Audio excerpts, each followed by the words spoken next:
Aisyah berbincang, kata mereka kami datang bukan untuk berperang, tapi adalah untuk mencari kata putus penyelesaian masalah. Malam tu pun dia buat berkemah. Pula Zainal Ali ini tentang Aisyah di sini, melihat perdamaian yang hampir berlaku.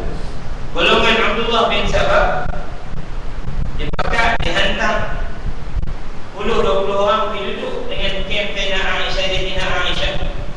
Kemudian mula melepaskan anak panah kepada kemah Zainal Ali. Pung lepaskan tengah malam. Bila sampai mereka ini, pokok ni kata, wahai Amirul Mukminin, mereka menyerang kita. Tak ada nak kata apa, mereka ni dah lepas dah. Padan balik. Bila kena ini, mereka ni jaga Anis Sianan. Kata nak berdamai, tiba-tiba serang, hendak di tengah malam. Semua bakat mengumpah. Ribuan yang mati. Sehingga Aisyah radhiyallahu anha ditawan dalam peperangan tersebut. Namun Zainal Ali lepaskan dia kerana berlaku salah faham. Kemudian Zubair dan Talha dibunuh dalam peristiwa tadi. Bila dibunuh, orang yang bunuh rumah nampak Zainal Ali dalam keadaan seronok. Kami dah bunuhlah Talha dan Zubair. Panglima terkemuka dalam tentera Aisyah. Zainal Ali marah. Dia kata, beritahu pembunuh itu bahawa dia akan masuk neraka kerana dia membunuh orang yang hebat. Zainal Ali tak tolong arahan untuk supaya dibunuh sahabat-sahabat Nabi radhiyallahu ta'ala anhu. Zubair bin Awam juga seorang peniaga. Jelas-jelas berperang boleh berniaga. Dan perniagaan dia pula perniagaan yang sangat berjaya.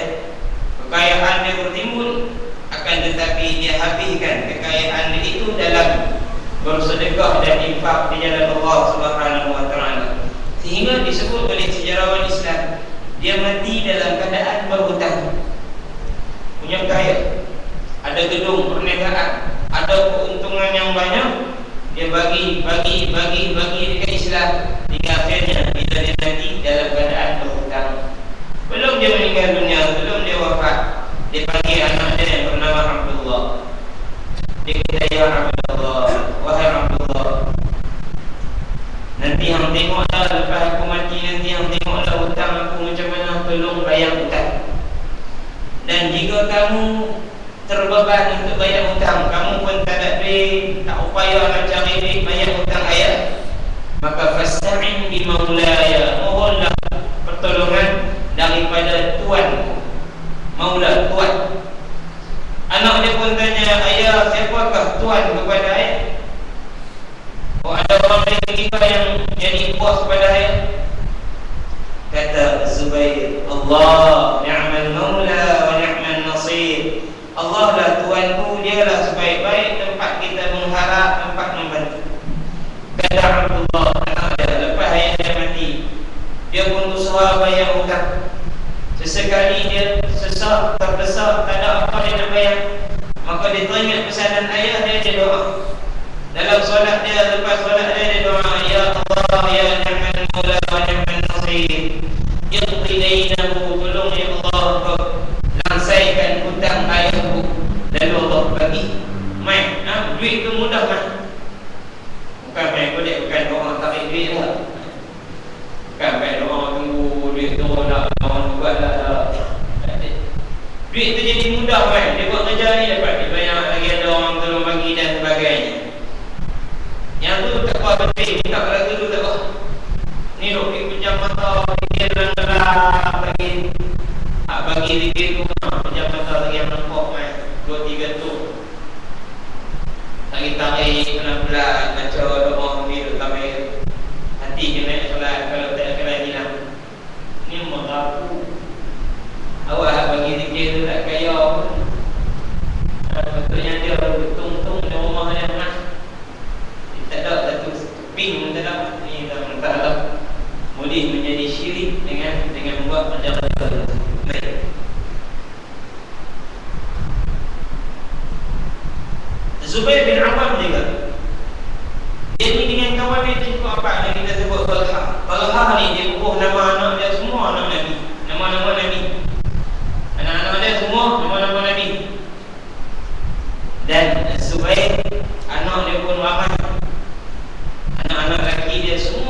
dinamakan dengan nama-nama syuhada. Ini kata para sahabat dulu mengikut sunnah Nabi sallallahu alaihi wasallam. Kata Nabi, elokkanlah nama anak-anak kamu yang kamu bagi, sesungguhnya mereka akan dipanggil dengan nama-nama tersebut. Zubair dibubuh nama anak dia Abdullah. Kerana apa? Ada seorang sahabat Nabi nama Abdullah bin Jahash terbunuh di medan perang, syahid. Dia bubuh lagi anak dia Munzir, juga seorang sahabat Nabi yang bernama Munzir bin Amr, syahid. Dia bubuh nama anak dia Urwah bin Amr, juga pernah syahid, sahabat Nabi. Hamzah, nama kepada Hamzah bin Abdul Muttalib. Ba'dana Khalid, Ja'far, buku dia Ja'far bin Abi Talib. Dia buku nama Mus'ab bin Umair yang syahid dalam medan Uhud. Dia buku nama Khalid kerana kehebatan Khalid bin Sa'id juga yang terbunuh di medan perang. Semua nama-nama syuhada dia menginginkan anak dia juga syahid. Maka tuan dan yang dirahmati Allah, orang yang baik menginginkan kebaikan, anak-anak dia semua jadi. Abdullah bin Zubair jadi seorang yang cukup hebat dan dia menjadi khalifah Mekah dan Madinah. Di waktu zaman pemerintahan anak Muawiyah yang bernama Yazid. Namun diperangi oleh Hajjaj sehingga terbunuh di dalam Kaabah. Kerana lontaran batu yang besar menimpa Kaabah, menimpa dia dan dia terbunuh dan mayatnya digantung beberapa hari. Amat kejam dan terlaknat orang yang menggantung mayat seorang sahabat dan anak kepada sahabat yang begitu mulia. Orang lagi anak dia Urwah bin Zubair. Lepas ni satu hari 3 orang, Urwah, Abdullah dan seorang lagi sahabat dia. Lupa nama dia, duduk bincang depan Kaabah. Lepas kata ni kita duduk depan Kaabah, permintaan depan Kaabah tak akan ditolak. Maka jom nyatakan apa keinginan kita masing-masing yang paling hebat. Abdullah bin Zubair ni muda lagi waktu tu dia kata, cita-cita aku nak jadi khalifah. Cita-cita aku nak jadi khalifah yang adil, yang baik. Seorang sahabat lagi dia beritahu cita-cita dia lupa. Urwah bila ditanya Ahmad jadi apa? Cita aku nak jadi seorang yang adil, menyebarkan agama Allah. Dua-dua, tiga-tiga permintaan mereka Allah makbul. Yang saya ingat dua orang ni, Abdullah jadi khalifah dulu, Urwah menjadi ulama tabi'in yang hebat, yang sehingga khalifah yang hidup di zaman dia mesti kena rujuk kepada dia. Nak tanya fatwa mesti tanya dia. Dan dia di kalangan orang Mekah ketika itu menetap di Mekah yang alim. Dan dia di antara cerita Urwah ni ialah satu hari dia dipanggil, dijemput oleh seorang khalifah. Sampai ke rumah dia, istana khalifah. Sambil dia duduk minum, anak dia keluar, anak Urwah ni yang ikut serta keluar pergi ke kandang kuda khalifah. Sampai di kandang kuda, tiba-tiba bila dia duduk dekat dengan kuda, kuda tu tendang anak dia. Tidak ada, jatuh, mati. Mai apa kata wahai tuan syekh, anakmu mati ditendang kuda. Dia kata inna lillahi wa inna ilaihi raji'un. Sedih tapi sabar. Duduk saat tiba-tiba kaki dia 2-3 hari kaki dia membengkak. Kemudian kuih bengkak, kuih melarat. Tapi yang merawat dia kata wahai tuan syekh, mau tak mau kena potong kaki ni.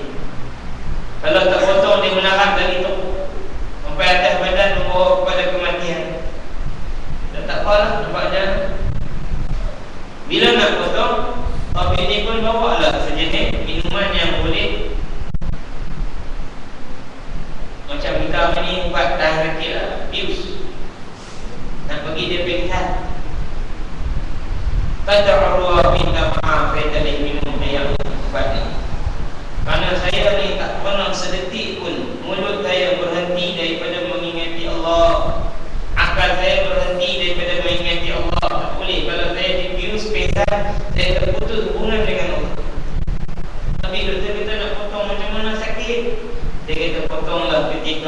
sedang salat. Potonglah ketika aku sedang salat.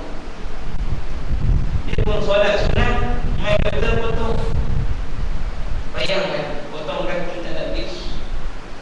Potong dalam keadaan solat begitu tenang, hingga akhirnya dia pingsan kerana banyak darah dan kesakitan yang dia tanggung.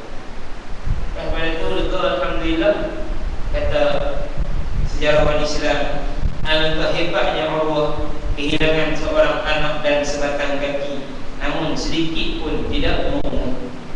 Tak mengumun apa? Tak apa-apa je. Oh, ini di kalangan orang-orang yang diberi inayah daripada Allah kerana ayah mereka yang baik. Sebab itu kita kena jadi ayah yang baik untuk anak-anak kita juga terbaik nanti mendapat habuan daripada Allah.